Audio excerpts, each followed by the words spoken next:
stuff.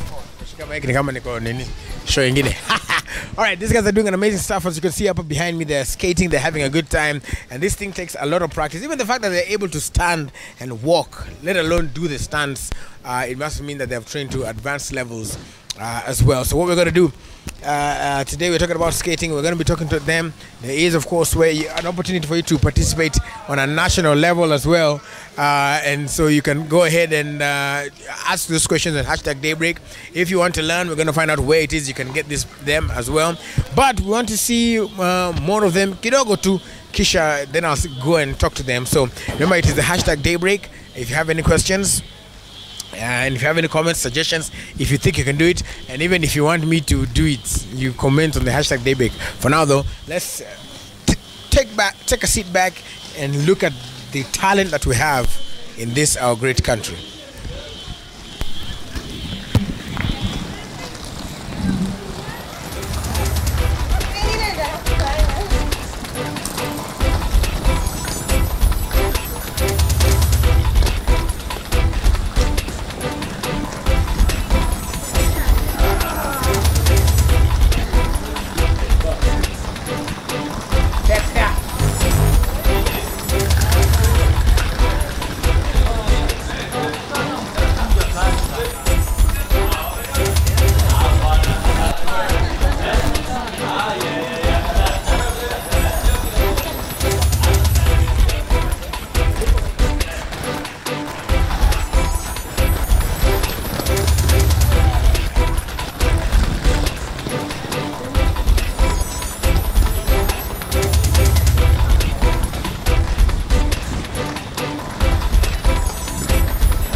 Right, so as you can still see there, you'll be getting a few aerial shots of them, some close-ups as they continue to do their thing right here on Daybreak. We want to find out a little bit more about skating, its evolution in Kenya, and we're joined by this amazing gentleman here. And allow you to introduce yourself to Kenyans and indeed the world.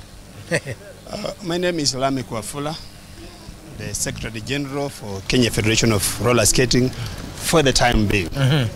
Normally our elections are held every 4 years, and the elections are due in time, which means I've served my term. I'm almost handing over if my term comes to an end. I've been in the office since 2015. Roller skating per se in this country came in 1997.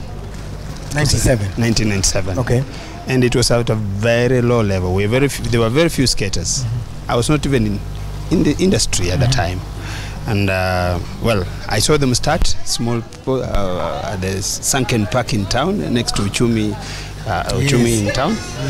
And the few of them who used to come slowly started growing. And as it were, we eventually got registered as a federation. And the federation has grown slowly, but very steadily, with challenges, very many challenges at Maybe before I even talk about the growth, I need to talk about roller skating per se internationally. about 10 disciplines. 10 disciplines. 10 disciplines. So it should be the single most elaborate sport. Yes. Because if you talk about roller skating, you have speed. Speed is like the athletics things that people run around. You have 100 meters, 200, 500, 10,000, marathon, 42 kilometers, and they do it much faster. The current marathon speed for 2 kilometers is about 58 minutes, 57 minutes. Yes. For 57. 42 kilometers. Right. Now we're talking about something fast on a normal road. If you find a skater doing downhill, you do 80 kilometers, 67 kilometers. Yes, speed moja. So they're fast. Now that is speed, and we also have freestyle, which is what you're seeing a lot of here. Actually, in this study you're seeing here. Just look at what is happening there. Yeah. I don't know if we can get a shot of it real quick before we continue the interview. There's something interesting happening there where they are doing some skills. Yes. Oh, I am told we have it. So at the skill sets here, you said the speed and you said there are 10 disciplines. So even these skills, are they something that is evaluated? Yes, this is called slalom or freestyle. Slalom. Yes, Slalom. For me, it's the most entertaining part of the sport, where you can use a small room, your own bedroom, and make it an entertainment park. Yes. Where you can be entertained without stop, because there are so many skills. People jump, people just slide around. It's very nice. You have to be very stable. You have to be sharp upstairs. And so I don't think that skaters are people who are not good performers in class. Yes. They are the best performers because they must make decisions instantly for their safety and to be able to entertain well. This is a show of the same. Yeah. That is slalom. There is hockey, where you do that and you're running around playing ball. And that's a very good thing. Again, you can do a league of just hockey. You can do a league of just hockey. Like football. I mean, if people play football and you just 12 guys, here you do team, and you do a league. So ideally, as roller skating, we can do a league of just hockey in this country. We have clubs all over the country growing the sport. There is another one called downhill. And I can mention there is artistic, where you just dance like ballet and things like that. And there are also many disciplines. All these things normally happen with the competitions internationally. Skateboarding, you've seen skateboarders around. But those are different from... That's also different. Okay. So the only things, 10 disciplines, and each of them is a discipline with a competition, with a technical arm, with the competitions internationally. I want to, for instance, like this year as a federation, World Body is organizing World Roller Games in Spain in July, from July 1. So all these disciplines should be showcasing their best at the World Roller Games in Spain, starting July 1. So ideally, again, like I said, in Kenya we may not have touched all of them yet because we do not have facilities. We do not have... That's what I was going to ask next. So how has the competition been, the development of the competition, the advancement of even the disciplines? How has it been in Kenya? Because, you know, since 97 to now, it's quite some time. Are we seeing improvements gradually, or is there what is left to be done and what can be done? There are a few disciplines that are moving fast. Okay. There are a few disciplines that are growing very fast because they are the easier ones you can use anywhere to skate. Why? For instance, speed. They go on the road and they're able to skate. They run around and they're able to compete. And luckily, last year we took them for World Roller Games in China. Last year, but one in China. We didn't do very well because that for us was a good test of the waters. This year we took our team to Egypt for the African Championships. And you must have heard it all over the waves that we became the African champions. So ideally that means we are growing. We took a team of only 11 skaters for competition and we came back with 40 medals. Wow. 20 gold medals. That was no mean feat in any means. So it means they are growing. The other discipline that could be doing very well would be this one here. But unfortunately, again, the technical arm of it may not be growing very well because we don't have the capacity in terms of coaches who are trained to align people and say, okay, let's go this way and therefore become champions. So they have not competed anywhere internationally. And we want to take them out for international competition this year. That's what we are aiming at. All right. So I guess, like we said, that the different disciplines, we're going to come back and talk more because there are already questions online of people who want to join. And then we're also going to go in to the people who are doing the skaters, the roller skaters themselves, and talk to a few of them. And then also you can tell us, like, in case somebody wants to join, where do you train etc. But for now, I want to give them another chance and the viewers a chance also to continue to see what exactly is being showcased here on Daybreak. Remember, the hashtag to use is Daybreak. Usicheze mbali, cheza tu hapa. Na sijui kama mimi hata mimi nitavaa, lakini hawana size 14 viatu. Yeah.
All right, so like I told you, we are just go ahead and pick that mic for me, please.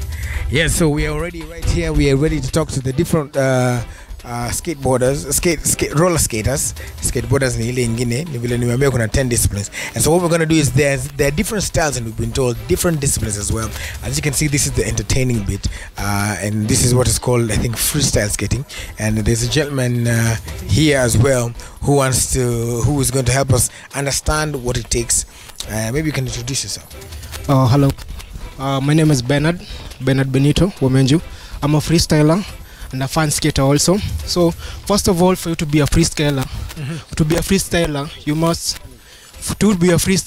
you must have courage, you must have passion, you must have persistence, and must be disciplined. Because most of the things that you do, you must be courageous. Because like me, you get dance, you break your dance. Yeah, you get dance. Right about now. Yeah, you get dance. Yeah, so it's real. It's occupational hazard. It's that real.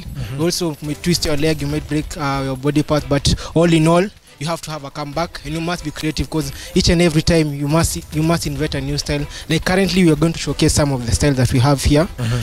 And then for you, it's all about having team and then having core values. Because in my team, we have core values, we have humanity, we have discipline, and we have integrity. For discipline, it's all about whereby, for instance, maybe if you're supposed to meet, because most of the time we come on Sundays in the park. If your fellow members aren't around, you train, and then it's all about hard work and persistence. You go to YouTube, you see what other guys are doing in the US, Canada, Britain. You see the style that they are doing, you practice them when you're at home. When you come in the field, we do a group team, and then all of us perfect it. Yeah. And how long did it take you to master? First of all, just roller skating. How long did it take you to be able even to kusimama hivi? It's easy, bro. Hata mimi naweza kupatia ovai. It's all about me. To be honest, I just skated. I rented the skates. The first day I paid 300. It's normally 300 per hour when you go to Aga Khan on a Sunday. I just learned one day, and then that day, fortunately, I had some money. I had some 4Gs in the account, so I bought this K2. There are different. There's K2. There are different types of skating, depending on what you wear. This is a K2 boot.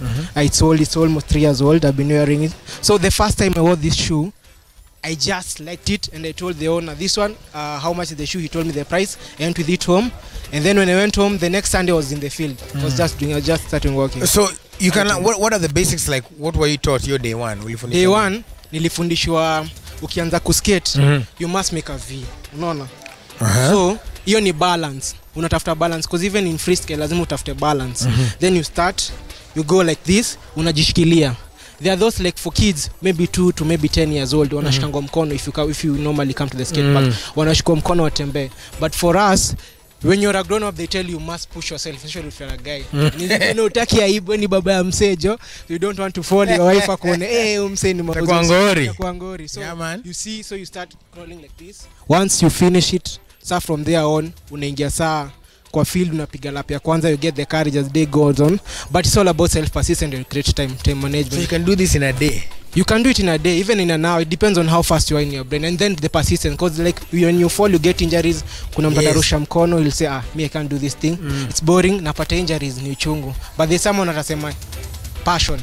Hii kitu naweza. Wewe mwenyewe umepata injuries mingi. Nimetwisata same mguu.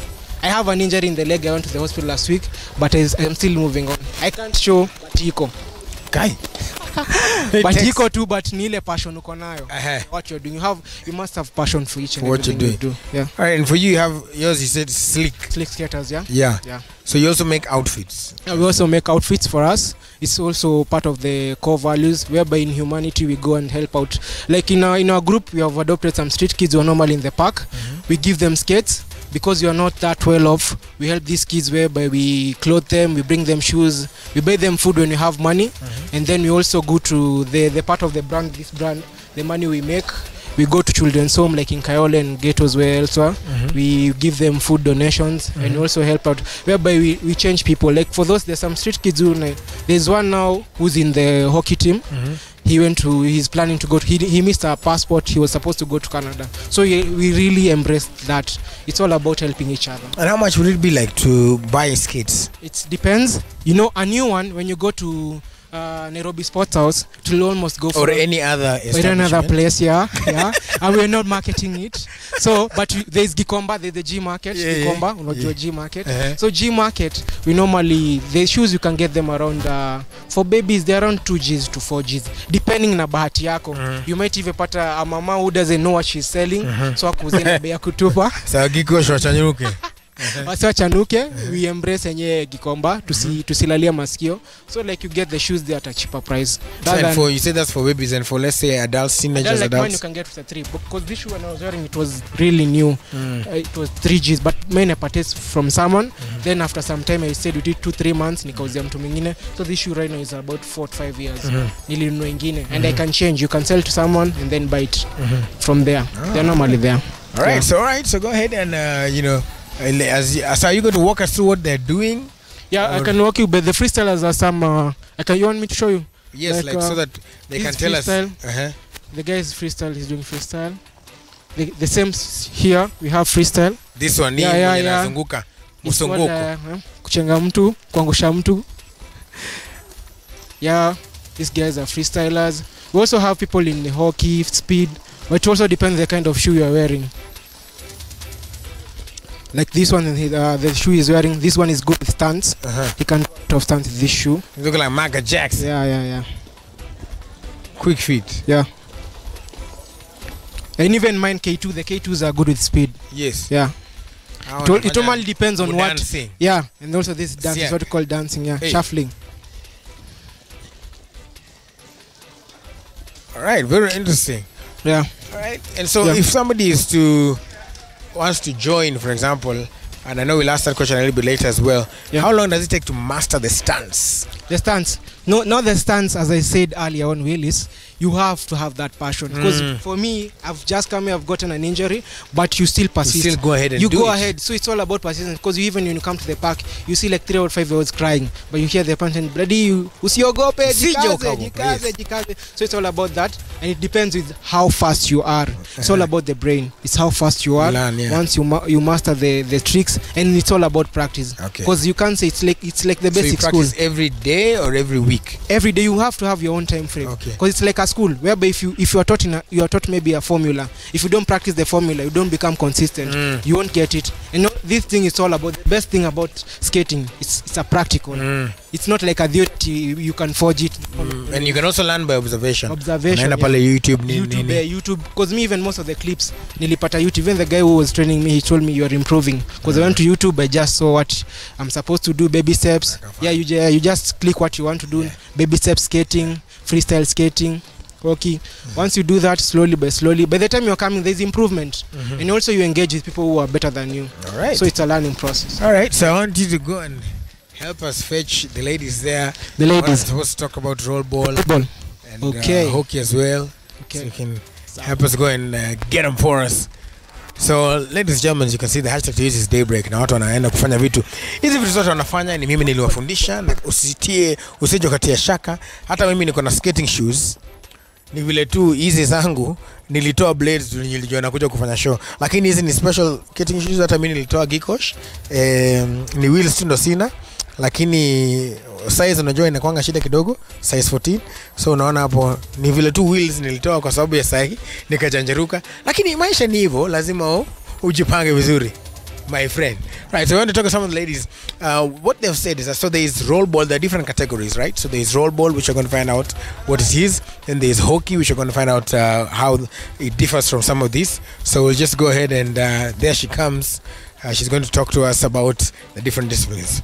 Karibu sana. Asante sana Willis. So unaitwa nani? Naitwa Nelias Njeri Mwangi. Nelias Njeri Mwangi. Yes.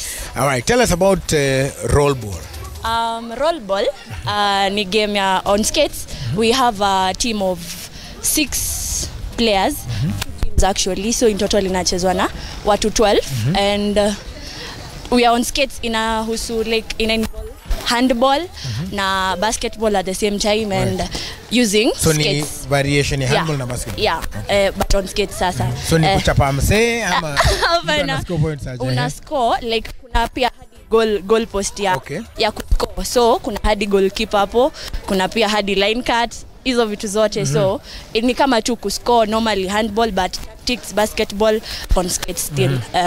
And so how many teams you can, how many people each side? Each side 6 players each. Yes. Okay. And so how is it in Kenya, your competition at roll ball? Roll ball. Okay, we have a federation, yes. Wanajaribu kiasi, yes, but penye tunafaa kwa roll ball ya Kenya, yuko hapo compare na countries za nje, like let's say kama wenye walienda Bangladesh World Cup hizo like ukicompare ni men ama ladies we won, but ukicompare competition yao na yetu, wao wako juu sana juu wako na hiyo facilities, wako na support ya government and everything, their federation and staff wako too fully supported and everything, so obviously wanatupea a higher challenge kiasi. Okay, na so rollball wewe ulianza lini wewe? Wacha rollball kuskate nimeanza last year time nilijoin campus on September. Na umewahi pata injury? Injuries zinakuwa mingi but si serious sana. But kama wewe ni ule mse wako uko na hiyo moyo utarudi tu tena. Na wewe uko nayo juu bado niko hapa wili. Hapo sawa. Alright, tutie hata ndio huyu anakuja. Ndio amejileta. Jilete tu. Huyu ndio sijui kama uliona pia alikuwa ametandaza hapo hivyo watu wanaruka. Hauko umeogopa? Hii siwezi ogopa, courage iko. Yeah. Na wewe ulianza kuskate siku gani? 2017, at the end of 2017, I think around August. Yeah. Na wewe unacheza hockey ama unacheza which part of roller skating? Mostly I play rollball. Rollball and I'm the goalkeeper. Wewe ndo goalkeeper. Yeah, national team. So nimuuliza hapa juu ya national team, what do you think inaweza fanywa ndo at least mufike hiyo level? Tumeambiwa hapa that level bado hatujafika hapo. Nini inaweza fanyika? Support gani mnahitaji? Players contribute their own money to go for the trainings. At times it's raining, you still have to skate. You know, we have many challenges but mostly in funds. Then tuko na issue na let's say federation. Unajua pia si kila mtu ako able that much. Yeah, so we need tunahitaji federation iko able. Then another part ni let me say players. Determination. As in players lazima tu kuwe determined kucheza because you have so many challenges, but if you love the sport definitely you'll be there. Yeah. Alright, na wewe unaipenda naipenda kabisa. Hapa hivi wewe umepata any major injury? I've broke 2 of my arms but I'm still here. Bado uko hapa? Niko hapa. Na zinafanya? Ziko sawa. Zinakula ugali. Yeah. Zinakula ugali. Haya, sawa, asante sana. Okay, thank you.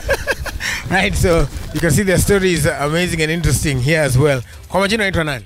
Kwa majina naitwa Daniel.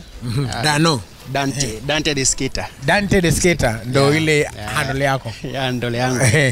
Tuambie sasa. Mimi kwanza naanza na kujipromote niko na YouTube. Haya, sawa, endelea. So kileleza sema nimefungua YouTube channel Dante the skater. Sikuje hivi sasa. Sasa hapo sino tunaelekea. Yes. So basically ina train watu different skills za kuskate. So watu wako mtaani na watu wana access internet, mnaweza ni follow at Dante the skater. Na msee akitaka kusema wewe umefungwa ya kufundisha sasa kulance ndio.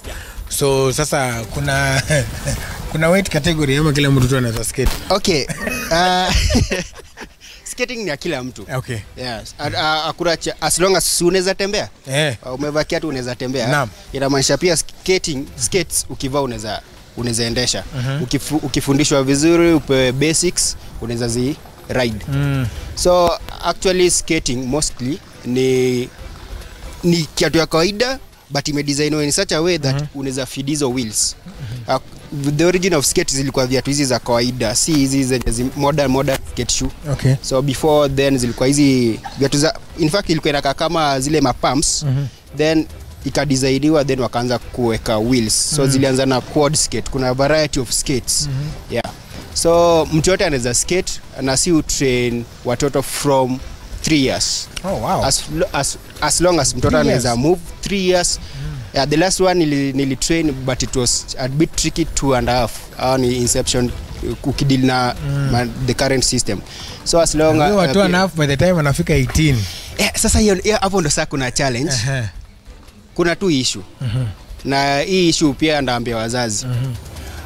Tuko ile generation ya tunatafuta talents, ndio? So ile kutafuta talents, tunatafuta talents kuanzia watu wakiwa wachanga. So unaona kama sisi tumegundua hii talanta wakati tumekuwa watu wazima. Lakini unapata sasa watoto wadogo tuendelee kwa encourage, kwa himizo endelee kuskate. Ukiona sisemi ni skating peke yake, kuna watu wanapenda swimming. Kuna watu wanapenda boxing, lakini sisemi ati sasa ukiona mtoto wako anapiga wase hapo nje useme huyu ni mse wa boxing huyo. Ndio nasema kama mtoto wako anapenda kufanya kitu yote, mu encourage, alafu ukinotice your talent mu-develop. Alafu skating ni safe sport. Najua issue ya kwanza kuja kwa mind ya watu before mtu aanze kuskate ni ndavunjika kichwa, sijui meno, sijui. Sasa mimi niko hivi, nimevunjika mali. Hapana. Although atuoni. Sio. Hakuna mali nimevunjika. So kile naweza sema ni usianze skate wewe mwenyewe. Tafuta professional trainer akupeleke basics pole. Then through that basics utapata unajua kile unafanya. So kitu tunaweza avoid ni, alafu pia kuna the right skates for the right purpose. Usiende tu kununua kiatu juu umepata mtu amenunua pia unataka kununua ufanane kama yeye mwingine. So kuna different skates for different purpose. Kuna different skate for different purpose. Hapo sawa. Naomba upelekee microphone mwalimu pale. Acha nipelekee. Na alafu umuelezee akuje. Sawa. Tuendelee. So as you can see maze, watu wana skate hapa hivi, talanta inaanza tukiwa watu wakiwa wadogo sana. And so it's a big thing. It's a great thing. First of all and foremost, you design. Hashtag imekuwa ni Daybreak, na wana nataka kutambua kama SMS zenyu hapa. Wifi ya nje ikakubali. Wataina noma. So kuna watu wanauliza how can they join, where can they register if they want to know, like the skater ametuambia hapa. The challenge is on wazazi pia. They bring their children from an early age, so that by the time they grow into it, then they can compete even more because they have the skills from a young age. Yes. So how can somebody join? Now, luckily for us, skating is now happening everywhere across the country. Okay. It's anywhere. Bora uko na kauwanja ama kwa bedroom, mpe mtoto kiatu. You start in the house, and for sure, I know if like the gentleman just who left said, if a child has a skate at an early age, huyo ni champion mara moja. Na naipenda. There's no child who runs away from the skate. It's a parent who say no, it's risky. But no, children must be willing to go the risky route. So ideally, what you're saying is this. In Nairobi, there is a facility. We use the Sunken Park as the place where people gather, and there are masses. Next, CBD? Yeah, the CBD. Hapo karibu na opposite National Bank. Exactly, next to the police headquarters. All that place. It is very safe. Umesikia iko karibu na police headquarters. It is safe. The boys in blue. We have been allowed by the county government of Nairobi to use that facility on Sunday without anything else. So if you can bring your children there, that will be fine. They'll be safe. From 7 o'clock in the morning until 6 in the evening. So the whole day we are free to use that facility. No parking happens there at that time. Now, but luckily again, these young people who have been skating are now our coaches. They are all over the estates, and as a hustle, they train children even from the courts where the children. So it's the parents releasing the children, but please give them the shoes. So buy a child shoes, the child will learn how to skate. And we're not only talking about Nairobi. It happens in Mombasa. It happens in Nakuru. It happens all over in the cities, in any town in this town where there is a tarmac. That is the challenge. Can you find a safe tarmac somewhere? Go ahead and use it. Go ahead and use it for skating. Safe, I said safe. Because if it's not safe, then you're risking the child. The child's life. Find a place. Normally what you do is on Sundays, normally again, many parents are safe-packed somewhere. You can find a place, use a road. You can even close the road for the time being. Small slip roads there. Dining halls in schools. Dining halls. Those are the best places. Wanatoa tu meza. Meza panga kwando. That is a smooth place for using, even for competitions. Yes. And there are very few public schools that are skating now. And that's the challenge we have, because they don't have those facilities. But because they are day schools, there are no dining halls. They do parade outside. So there's no smooth surface for that place. And that's what our appeal is. The government to simply put some smooth surfaces in the public schools. There are many private schools that are now skating officially. Many of these guys are training the children in those schools. But take your child to a school like that, the child begins skating. But if there's no such a facility, then go to a public place in town. You'll find skating going on, and take your child skating. Yes. Right. Now, as a federation, again, we following the Sports Act in 2013, there is a push to have all clubs now register officially with the register of sports. So ideally all clubs should register so that they become officially recognized. Then they can now engage formally in the counties and with the government. They then will affiliate with the federation so that we have a count of who are skating and who are not skating. And such people, you have a control in terms of regulations, policy, and how to support them, including if we need to do insurance for them as a team. Yes. But it is difficult to deal with them when they are all of them different and you really cannot have a database of them. All right. Those are things we're doing. Okay, well, we wish you all the best, and hopefully, is there a competition coming up? Yes. Yes. Actually, as a beginning for this country, we normally do a calendar at the beginning of each year. Okay. We just began. Normally, our competitions begin in February. We are trying to do a national championship in February. When we put everything in place. But once we finish the national championships, it means in March we do national qualifiers to select our national team that represents the country when events come, so that they go to train. But as a rotational calendar of activities where we'll go to Nakuru, go to Mombasa, we'll go to Kericho, we'll go to Kisumu, everywhere in this country. That calendar is coming out shortly. And where can guys see the calendar? Website, page, Facebook? Yeah, as soon as it's ready, we are going to put it on our Facebook. Kenya Federation of Roller Skating. Kenya Federation of Roller Skating. All right. Yes. So that's why you guys can go ahead and check it out. We'd like to say asante sana for coming, unless kuna kitu nimesahau. Well, anything you want to add? So that I don't forget, I'm glad to have Citizen to at least cover us this time round. We have been longing to have this opportunity with Citizen. Thank you for giving us this opportunity. Now, having said that, there are things that we have achieved in the recent past that need to be highlighted. We took our team to the African Championships. Yes, and you are champions in Egypt. And we became champions in Egypt. And when we did that, 40 medals, you said. We did that without any support. We didn't have support. Actually, we took tickets on credit. Wow. I have talked to very many media houses and nobody has come out to say, let's help you. And you know, it means the Secretary General of the Federation is going to be pulled around and say, pay this bill. 2 million is not money I can get anywhere.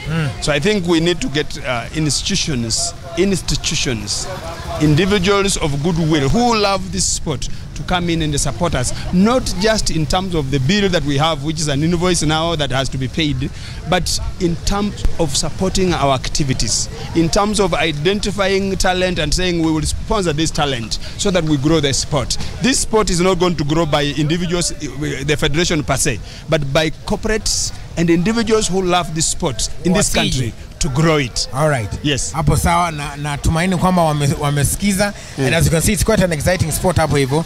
Well, we'd like to say asante sana for coming through and for letting the kids come.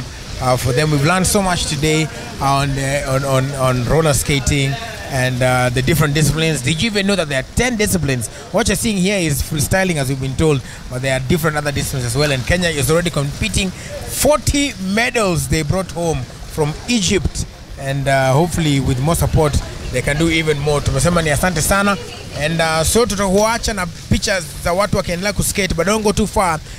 Sam Gituku is still on with us until 10, and then after 10 o'clock, Semana Citizen comes through, so you have no reason to watch any other channel than Citizen TV. And also remember, in case you're leaving the house, you can download the Citizen TV app and watch it there, or better yet, unaweza tucheki pale kwenye view sasa. You already know. Usiende mbali, cheza karibu, cheza kiwewe. God loves you and that will never change, and successful people look like you and the great Manchester United. Tuonane kesho, ni siku ya kupika. Yeah.